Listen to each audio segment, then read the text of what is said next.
పండించినటువంటి పంటలతో దాని మీద కూరగాయలు అమ్ముకుంటాడా, అరటి తోటలో పెట్టుకుంటాడా, పండ్లే పెట్టుకుంటాడు. ఎందుకంటే ఆ ఏరియా అంతా కూడా సమృద్ధిగా పంటలు పండేటటువంటి ప్రదేశం.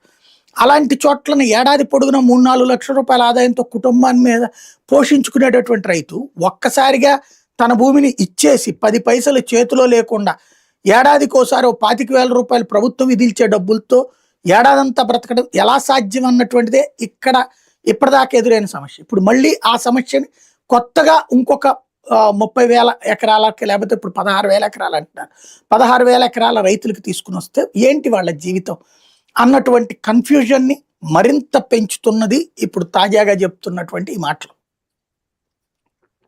కానీ ఒకటి సార్, రైతుల్లో 2024 ముందు ఒక ఆందోళన ఉంది, అధికారం మారాలని కోరుకున్నారు అనేది. అంటే నేను చెప్పేది అమరావతి ప్రాంత రైతుల వరకు అనుకున్నట్టుగానే ప్రభుత్వం అయితే మారింది.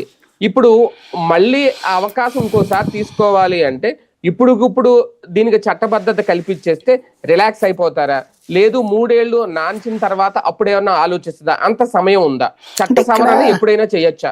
ఇక్కడ పాయింట్ ఏంటంటే చట్టబద్ధత ఒకటి, చట్టబద్ధత కావాలి, వాళ్ళు కోరుకుంటుంది.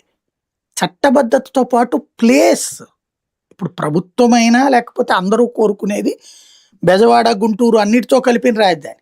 కానీ అక్కడ వాళ్ళు కోరుకుంటున్నది కేవలం ఆ 29 గ్రామాల